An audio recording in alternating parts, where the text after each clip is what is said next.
Bagian yang keenam dari Enterprise Resource Planning. Kita masuk ke pembahasan tentang proses bisnis dan bagaimana transformasi digital dari bisnis ya. Ya, kita lihat dulu konsep dasar di ERP di materi sebelumnya ya, bahwa sistem ERP itu terbagi menjadi beberapa bagian. Yang paling utama adalah 3 bagian ya, yaitu ada bagian front end di sebelah sini ya. Kemudian di sebelah kanan itu ada bagian back end. Ini dipisahkan karena memang mempunyai fungsi yang berbeda ya. Front end itu berkaitan dengan penjualan dan distribusi dan aplikasi penjualan yang itu berinteraksi dengan customer atau pelanggan atau konsumen ya. Kemudian kalau back end ini khusus bagi orang-orang yang ada di dalam, yang sifatnya internal, berhubungan dengan proses bisnis yang ada di dalam aplikasi, berkaitan juga dengan pengaturan, berkaitan dengan manajemen dan sebagainya. Yang punya kaitan adalah dengan supplier, karena supplier ini nanti yang akan menyuplai barang, bisa berupa barang baku ya, barang mentah bisa jadi, yang kemudian nanti diolah dalam pabrik ya, dalam manufaktur, kemudian dijual melalui front end seperti itu. Nah, sedangkan dalam sistem intinya yang berada di dalam itu ada yang paling tinggi nanti fokusnya adalah kepada laporan perusahaan ya, yang nanti bisa diakses oleh eksekutifnya dari perusahaan atau enterprise. Di dalamnya juga meliputi adanya manajemen sumber daya. Cuman kita perlu tahu juga yang dimaksud dengan bisnis itu apa ya, karena bisnis itu nanti yang akan proses bisnisnya yang akan diterapkan ke dalam sistem gitu ya. Nah, bisnis itu sendiri saya banyak sekali mengambil beberapa referensi ya, diantaranya kalau menurut Sutabri ya, bisnis itu adalah kegiatan atau usaha yang dilakukan oleh perorangan atau kelompok. Yang berikutnya yaitu bisnis itu adalah segala aktivitas, semua aktivitas yang memang disediakan, yang sengaja dilakukan untuk menyediakan kebutuhan barang dan jasa ataupun untuk memenuhi keinginan dari orang ya. Jadi bedakan nih antara kebutuhan dengan keinginan ya. Kalau kebutuhan yang sifatnya mendasar, sedangkan keinginan ini adalah sifatnya yang tambahan ya. Tetapi itu disediakan, maka proses menyediakannya, kegiatan menyediakan, aktivitas menyediakannya itu adalah bisnis gitu ya. Nah, kemudian bisnis diartikan juga sebagai organisasi yang menyediakan barang dan jasa. Nah, yang itu sifatnya nanti arahnya adalah keuntungan, pendapatan. Oke. Nah, lebih lanjut lagi, bisnis adalah usaha untuk mengorganisir individu gitu ya. Artinya menjadi satu ya, pemahamannya naik ke atas tadi ya, bahwa menjadi dia sebuah organisasi gitu ya. Untuk apa? Untuk memproduksi dan untuk menjual. Tujuannya apa? Untuk mendapatkan profit. Nah, seperti itu.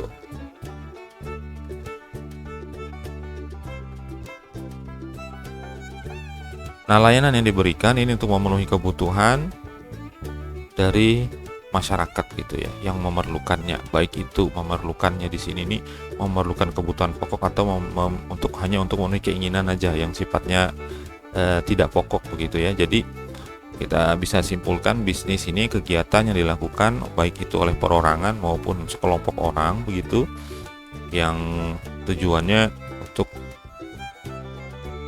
yang kegiatan di dalamnya adalah untuk menyiapkan, menyediakan, memproses, membuat, sekaligus menjual atau menyampaikannya kepada orang lain, baik itu berupa barang ataupun jasa yang digunakan untuk memenuhi kebutuhan atau keinginan dari orang gitu ya. Oke. Nah, nanti proses kegiatannya itu dimasukkan ke dalam sistem gitu ya.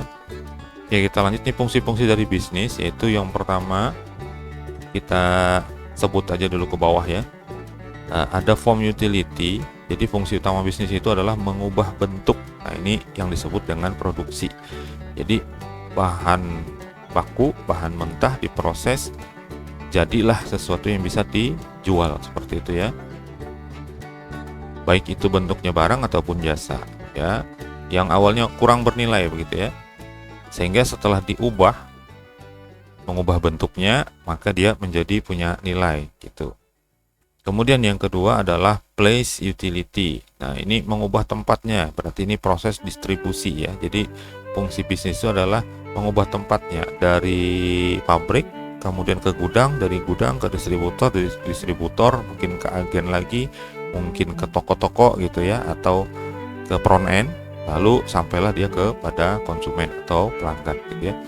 Kemudian ada possessive utility, ini mengubah kepemilikan, jadi disebut dengan penjualan, fungsi dari bisnis ya.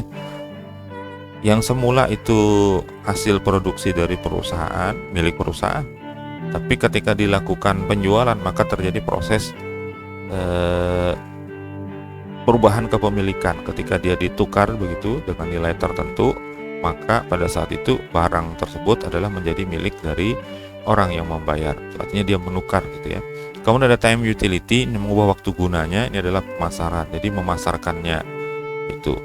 Karena kalau nggak dipasarkan, bagaimana bisa mendapatkan penjualan gitu ya.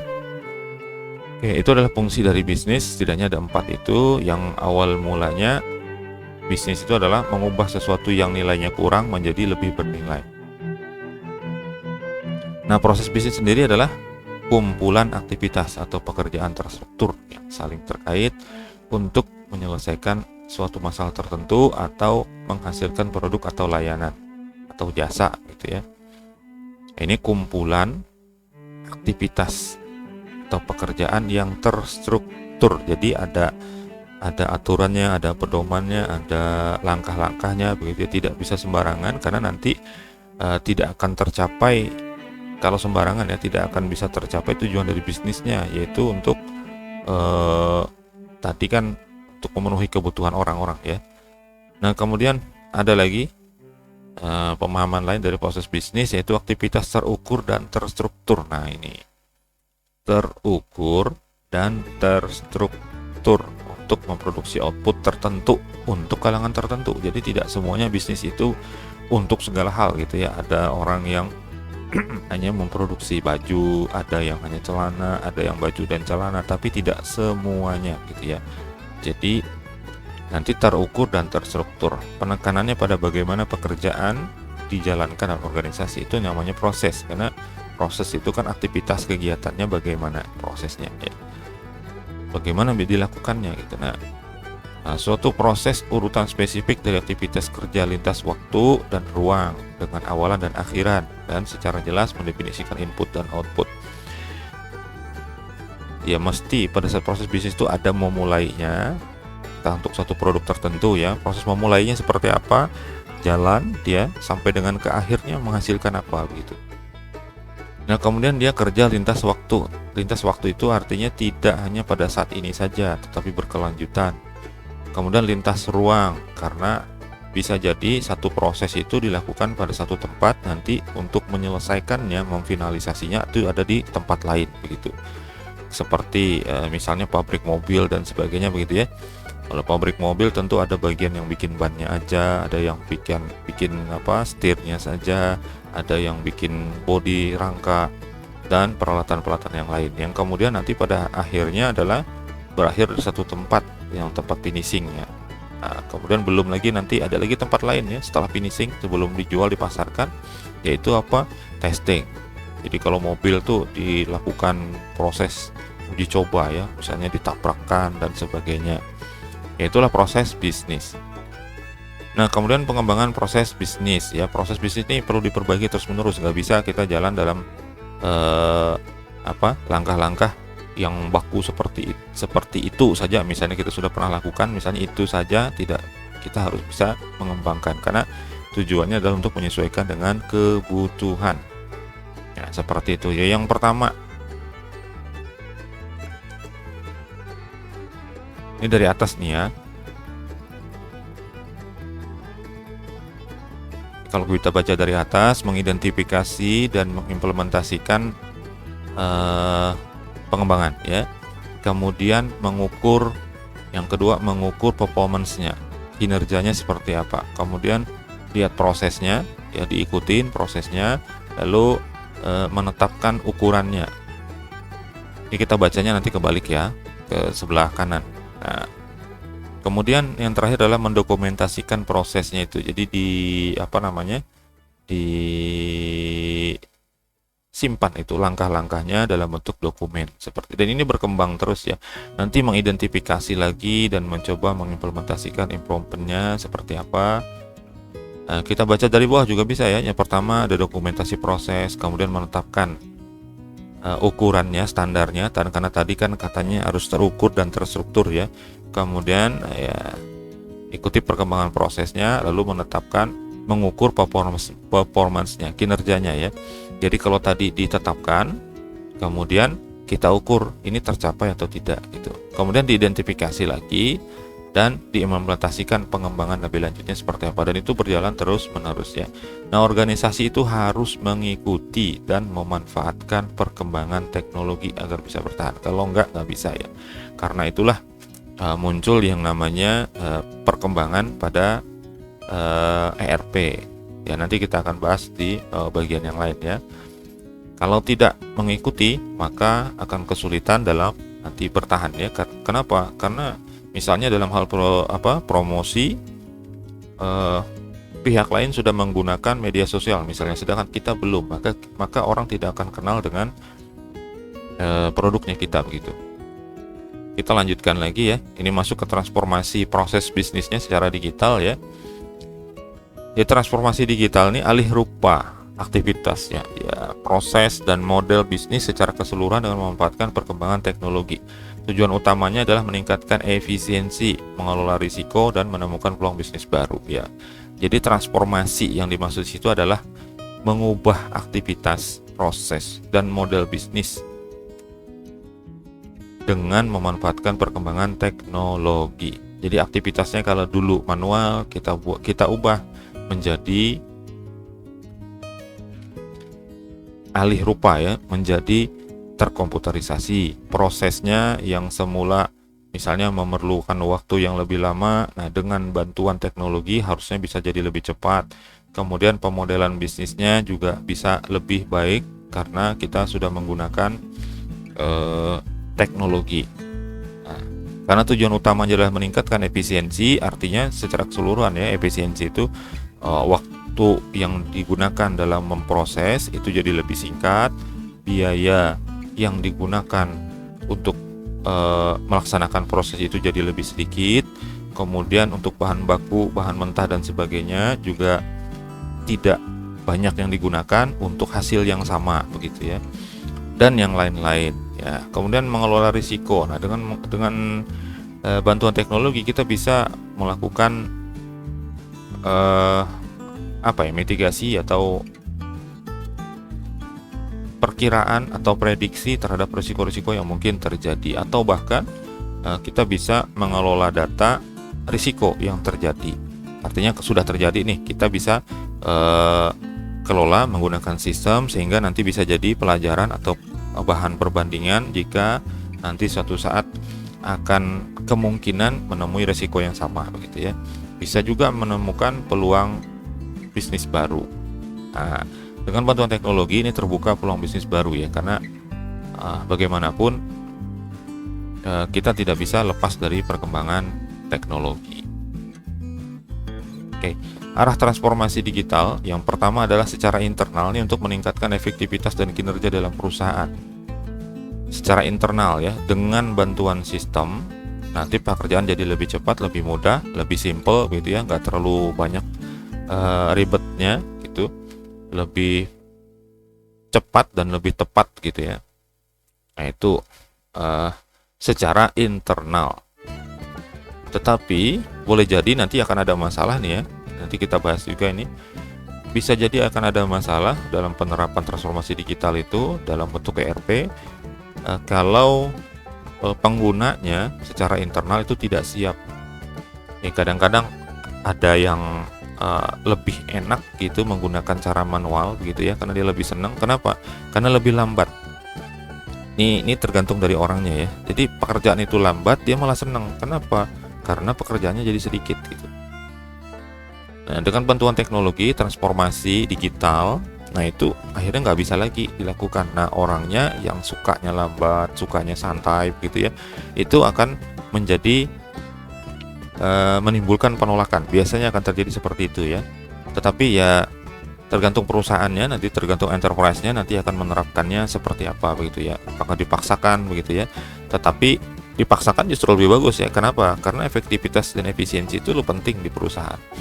Jadi kalau orang yang terbiasa bergeraknya santai, bekerjanya santai begitu, maka ketika dihadapkan pada sistem yang memudahkan pekerjaannya, dia nanti akan merasa bahwa kalau pekerjaan saya sudah selesai lebih cepat, saya nanti akan dapat pekerjaan baru lagi. Nah, seperti itu. Nah, ini pola pikir yang salah ya. Harusnya semakin produktif gitu, semakin banyak yang bisa dikerjakan kan semakin bagus begitu ya. Oke, itu secara internal. Jadi ada sisi positifnya, efektif dan efisien, tetapi nanti mungkin ada penolakan ya. Nah, kemudian dari sisi eksternal nih meningkatkan efektivitas pelayanan. Nah, lebih fokusnya lagi pada target marketnya, kepada pelanggannya secara langsung begitu ya. Jadi lebih efektif kenapa? Karena bisa langsung. Nah, kalau selama ini misalnya dengan tanpa sistem ERP misalnya itu harus lewat agen dan sebagainya untuk prosesnya, entah proses klaim atau apa begitu ya. Nah, sedangkan dengan bantuan sistem ERP bisa jadi nanti langsung aja ke perusahaan gitu. Nanti ada customer service-nya secara online yang bisa membantu begitu, menggunakan help desk ya, istilahnya seperti itu. Ya, itu sudah banyak dipakai sekarang. Jadi kalau kita misalnya punya keluhan nih koneksi internet ya, nah itu ada nomor tertentu, bahkan melalui aplikasi itu bisa kita melaporkan apa-apa saja kendala yang dihadapi, ciri-cirinya bagaimana, kemudian nanti akan ditangani oleh customer service dulu ya untuk mengetahui apa-apa saja masalahnya. Kemudian mereka nanti akan kirimkan ke bagian teknisi untuk menyelesaikan masalah tersebut. Jika bisa diselesaikan secara digital begitu ya, dari pusat, dari servernya, mereka akan laksanakan. Tapi jika tidak, yang kemungkinan masalah secara fisik misalnya kabel, koneksi dan sebagainya ya, yaitu mereka nanti akan datang begitu. Tetapi pelayanan itu jadi lebih efektif karena kita bisa langsung berkomunikasi dengan pihak yang terkaitnya ya. Sedangkan kalau zaman dulu ya, ketika melaporkan gangguan kita telepon dulu. Telepon ini kan kelamaan ya, dan ngabisin biaya tuh banyak. Karena biayanya premium. Nah, atau bisa juga datang ke kantornya, lapor. Ya sebenarnya proses-proses seperti itu, telepon dan datang ke kantor itu sama saja. Jadi dialih rupa dalam bentuk digital, dalam bentuk chat, dalam bentuk menu laporan, gangguan dan sebagainya. Seperti itu secara eksternal itu ya. Jadi arahnya transformasi digital, proses bisnis itu ke internalnya juga ada, apalagi yang eksternal pasti. Ya seperti itu. Nah, ini transformasikan apa? Yang ditransformasikan adalah semuanya, semua kegiatan yang ada dalam enterprise, baik itu urusan finansial ya, urusan operasi dan logistik, urusan sumber daya manusia, kemudian penjualan dan pemasaran, itu semuanya dikelola terintegrasi di dalam aplikasi atau sistem. Ini sudah pernah kita bahas ya. Kalau sebelum menggunakan ERP, masing-masing punya data sendiri-sendiri yang nanti kesulitan dalam proses sinkronisasi data, dalam pelaporan dan sebagainya.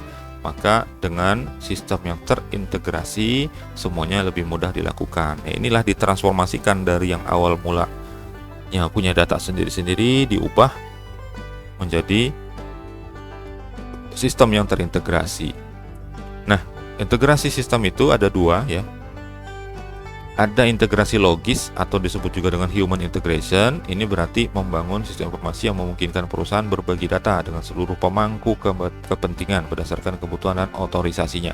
Nah, ini integrasi logis ini berkaitan dengan orangnya ya. Jadi ke arah ke orangnya gitu sasarannya, kepada orang yang membutuhkan data.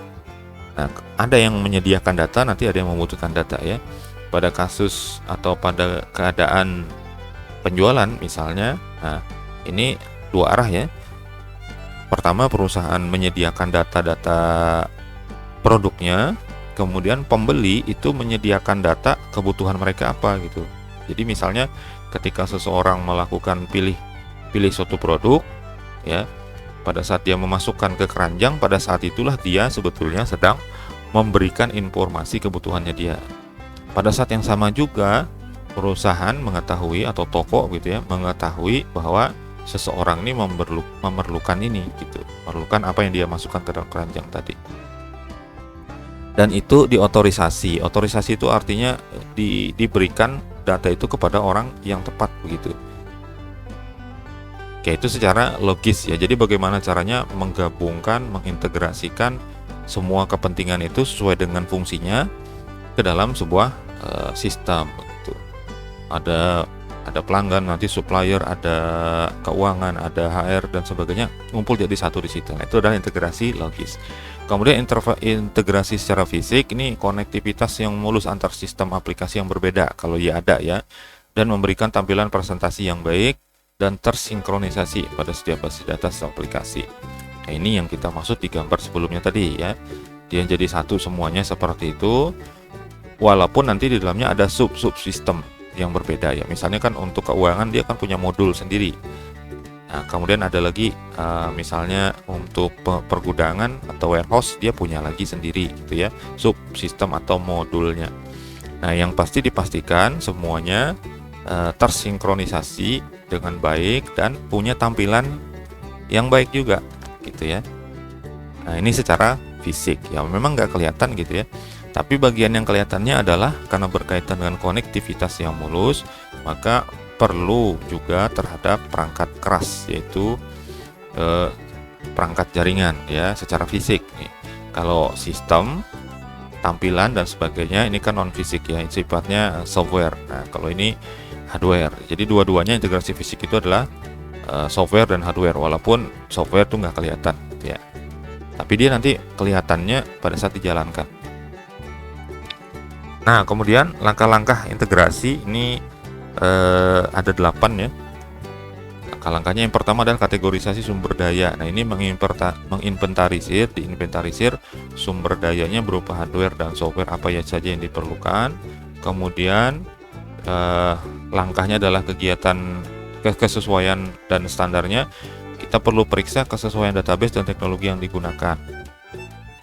Ya, database ini cocok nggak untuk menangani ini begitu ya. Kemudian teknologi ini cocoknya pakai database apa dan sebagainya. Kemudian ada standar dari field-field yang ada di dalam database-nya seperti itu. Nama tabel misalnya seperti apa, nama field-nya nanti dibutuhkan apa saja, karena dia lintas modul, nanti modulnya banyak, maka perlu penamaan yang sifatnya standar ya untuk memudahkan dalam proses pengembangan. Langkah yang ketiga nih terkait dengan dukungan legasi sistem. Ini kebijakan ya, untuk mendukung aplikasi yang akan digunakan. Jadi di sini ada misalnya pedoman atau perintah gitu ya untuk melaksanakan proses menggunakan sistem gitu. Nah, ini penting nih. Kemudian langkah keempat, nah ini berkaitan dengan middleware. Ini apakah nanti dipertimbangkan apakah diperlukan aplikasi tertentu sebagai jembatan ya antara sistem lama dan sistem baru. Karena pada saat proses migrasi, pada saat proses transformasi secara digital itu boleh jadi nanti masih dipertahankan beberapa aplikasi yang lama gitu ya, dipertahankan sebelum dia berubah total semuanya. Biasanya itu ada transisi gitu ya. Nah, transisi antara aplikasi lama dan baru ini menggunakan yang namanya middleware. Nanti dipertimbangkan apakah itu diperlukan atau tidak gitu ya. Misalnya karena sistemnya berbeda ya, untuk proses penjualan misalnya itu menggunakan aplikasi lama, kemudian untuk proses yang lain, pelaporan dan sebagainya, keuangan itu sudah pakai sistem yang baru. Maka bagaimana caranya penjualan itu pada saat datanya berkurang ya, dijual datanya, maka pada saat itu bagian gudang tahu kalau barang itu berkurang. Dan pada saat yang sama juga misalnya ada penambahan barang di gudang, bagian penjualan juga tahu, padahal pakai sistem yang berbeda nih. Maka ada aplikasi yang menjembatani itu ya untuk menghubungkan. Nah, itu perlu dipertimbangkan apakah nanti diperlukan atau tidak. Langkah kelima adalah kebijakan autentikasi dan otorisasi. Ini perlu menyiapkan, misalnya contohnya adalah single sign on atau SSO ya, untuk akses sistem baik untuk pengguna internal maupun eksternal. Karena kita lihat di awal slide tadi ya, konsep daripada sistem ERP itu terbagi 3, ada front end, ada sisi internal server ya, lalu ada sisi back end. Ya, maka sisi back end ini ada supplier nih yang perlu mengetahui juga data tertentu ya. Nah, begitu juga dengan pengguna dari internal, yaitu lingkup dalam ya, yang menjadi pelaksana dari proses-prosesnya seperti bagian keuangan, HR, bagian gudang, bagian penjualan termasuk ya. Nah, itu dipertimbangkan masing-masing memiliki otorisasinya, memiliki hak akses yang sesuai dengan fungsinya gitu. Yang keenam, layanan dukungan IT. Nah, ini bisa dengan membuat helpdesk, kemudian melakukan perawatan sistem, baik itu sistem perangkat kerasnya maupun sistem perangkat lunaknya.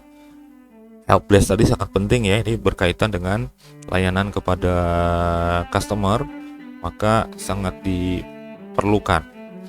Kemudian yang ketujuh, yaitu kebijakan untuk backup, recovery, dan keamanan. Nah, ini perlu dipersiapkan bagaimana langkah-langkah yang akan diambil ketika terjadi bencana atau hal-hal lain yang di luar dugaan ya, yang sifatnya force major begitu.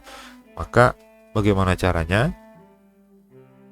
Perlu dibuat kebijakan untuk menangani hal tersebut, yaitu dalam rangka untuk memulihkan data, untuk melakukan backup, atau untuk mencegah hal-hal yang tidak diinginkan seperti adanya penjebolan sistem oleh orang-orang yang tidak bertanggung jawab ya.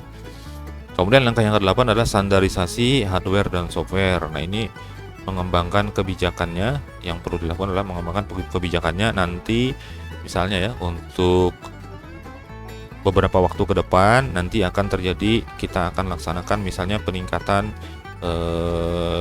spesifikasi dari hardware. Kemudian berkaitan dengan softwarenya juga misalnya nanti akan diupdate misalnya begitu ya. Nah, selanjutnya adalah standar dari organisasi itu sendiri. Jadi mereka mensyaratkan seperti apa untuk hardware dan softwarenya. Memang ini nanti akan menjadi masalah juga ya ketika proses pergantian misalnya pengupgradean hardware dan pengupdatean software, karena boleh jadi nanti akan ada yang tidak kompatibel gitu, tidak cocok.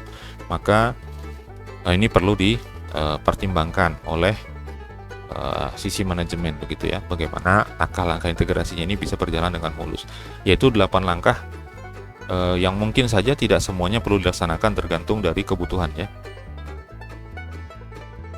Nah, manfaat dari integrasi sistem itu apa? Yang pertama adalah meningkatkan pertumbuhan dan pendapatan. Nah, ini pemahamannya perlu kita pertegas dulu ya. Kalau meningkatkan pertumbuhan dan pendapatan ini tergantung ya, pada saat awal itu memang kita perlu biaya besar gitu ya. Tetapi ini dalam jangka panjang ya. Jadi akan meningkatkan pertumbuhan dan pendapatan. Nah, peningkatan pendapatan itu bisa diartikan tidak selalu penjualannya naik terus gitu ya. Tetapi bisa jadi dalam arti mengurangi biaya, karena dengan sistem maka banyak hal yang bisa dipangkas sehingga biayanya bisa lebih kecil begitu ya. Karena biayanya lebih kecil, otomatis kan tidak keluar tuh biayanya. Nah, itu yang dimaksud dengan meningkatkan pendapatan juga gitu. Kemudian lingkungan yang merata dan kompetitif. Nah, karena semuanya by system, maka secara tidak langsung nanti seluruh unit, seluruh divisi, seluruh departemen dalam enterprise tersebut akan saling berkompetisi, tetapi dalam hal positif ya, karena nanti akan meningkatkan produktivitas dan meningkatkan pertumbuhan dari perusahaan.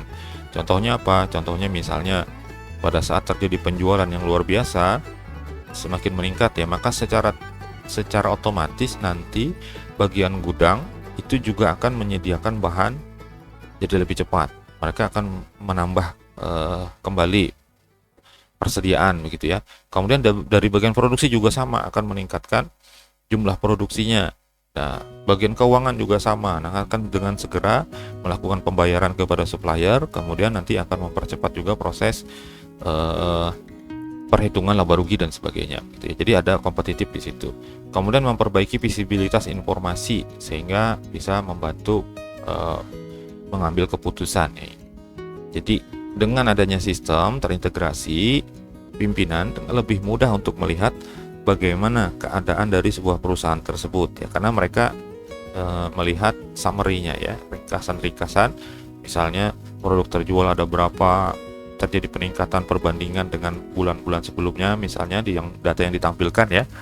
Jadi visibilitas informasi ini sangat membantu nanti pimpinan melihat, wah ini peningkatan luar biasa nih, ada kenaikan, bahkan atau misalnya ada penurunan begitu, maka mereka nanti akan bisa memutuskan apa yang harus dilakukan gitu ya. Nah, peningkatan standar perusahaan baik hardware, software maupun proses itu tadi sedikit sudah saya singgung di langkah-langkah integrasi ya. Itu standarnya akan meningkat. Kenapa? Karena teknologi kan semakin meningkat juga, kecepatan semakin tinggi, maka secara otomatis hardware-nya juga perlu ditingkatkan begitu dengan standar tertentu ya dari perusahaan. Software-nya juga otomatis harus di-upgrade, di-update seperti itu. Nah, bahkan prosesnya bisa saja nanti terjadi perubahan ya. Yang awalnya manual misalnya ada 10 langkah, dengan bantuan sistem menjadi 6 langkah. Ketika nanti diupdate ya, standarnya meningkat, bisa jadi yang awalnya tadi dari 10 menjadi 6 bisa menjadi 5 saja langkahnya. Nah, itu semakin menghemat. Oke, ada batasan dari integrasi sistem. Ini sebetulnya batasan itu artinya hal-hal yang membatasi gitu ya, atau sebut saja kekurangan lah. Nah, yang pertama adalah biaya setup awal yang tinggi, dan perlu mempersiapkan perangkat lunak dan perangkat keras yang sesuai begitu. Ya memang ketika membuat sistem itu tidak murah ya, biayanya mahal tuh di awal. Tetapi nanti akan dirasakan dampaknya pada jangka panjang ya. Nah, konflik kekuatan antar departemen ketika awal integrasi karena kurangnya informasi dan pengetahuan tentang sistem. Nah, ini konflik kekuatan. Ada yang nanti merasa dari divisi mereka lah yang paling penting begitu ya. Nah, atau dengan alasan misalnya kalau kami tidak menyediakan datanya maka bagian lain juga tidak akan bisa berjalan misalnya seperti itu ya. Itu akan ada yang hal-hal seperti itu. Bahkan yang dikhawatirkan adalah yang berbahaya adalah kalau terjadi sabotase data. Nah, misalnya data itu tidak dikeluarkan atau tidak tidak di-share, tidak dipublish ke unit lain misalnya begitu ya. Itu berbahaya sekali dan itu adalah menjadi tantangan, batasan atau kekurangan dari sebuah sistem. Tapi tentunya hal itu bisa diatasi dengan legasi ya, dengan kebijakan dari pimpinan dari enterprise. Nah, bisa jadi juga ada konflik itu karena kurangnya informasi dan pengetahuan tentang sistem. Jadi belum ngerti tuh cara menggunakannya sehingga nanti padahal datanya sudah tersedia di situ, hanya misalnya caranya mendapatkan datanya saja yang dia belum tahu sehingga akhirnya menyalahkan unit-unit lain. Kemudian ROI ini return of investment-nya intangible ya. Jadi tidak ada wujudnya gitu, tidak berwujud, tidak tampak begitu. Keuntungannya nggak langsung kelihatan begitu karena tidak berwujud ya, hanya bisa dirasakan tetapi tidak nampak begitu. Nanti baru kelihatan itu pada jangka panjang ya. Kemudian kekurangan dari integrasi sistem yang terintegrasi begitu ya, jadi membatasi kreativitas karena adanya standarisasi. Dengan standarisasi itu kita nggak bisa bikin sesuatu yang yang sesuai dengan keinginan kita gitu. Kita harus ngikut sistem gitu. Ya karena misalnya format laporan begitu ya, atau format visibilitas informasi di layar misalnya, kita pengennya tampil semua misalnya field itu, tetapi dari sistemnya hanya bagian tertentu saja yang tampil. Nah, kita nggak bisa melakukan perubahan kode sendiri begitu, karena itu kan ada tim khusus yang melakukan itu, yaitu di divisi IT biasanya seperti itu, atau ada developer ya. Nah, ini membatasi kreativitas jadinya, padahal kita pengennya itu supaya lebih mudah tuh ada tampilan data ini misalnya gitu ya, tapi di sistem tidak disediakan. Nah, begitu juga dengan standarisasi, misalnya pelaporan formatnya seperti apa dan lain sebagainya, itu menjadi kekurangan ya, walaupun tetap itu bisa diatasi dengan legasi tadi, dengan kebijakan ya. Kalau ada pertanyaan nanti silakan ya. Kita masuk ke bagian yang ketujuh, yaitu klasifikasi enterprise.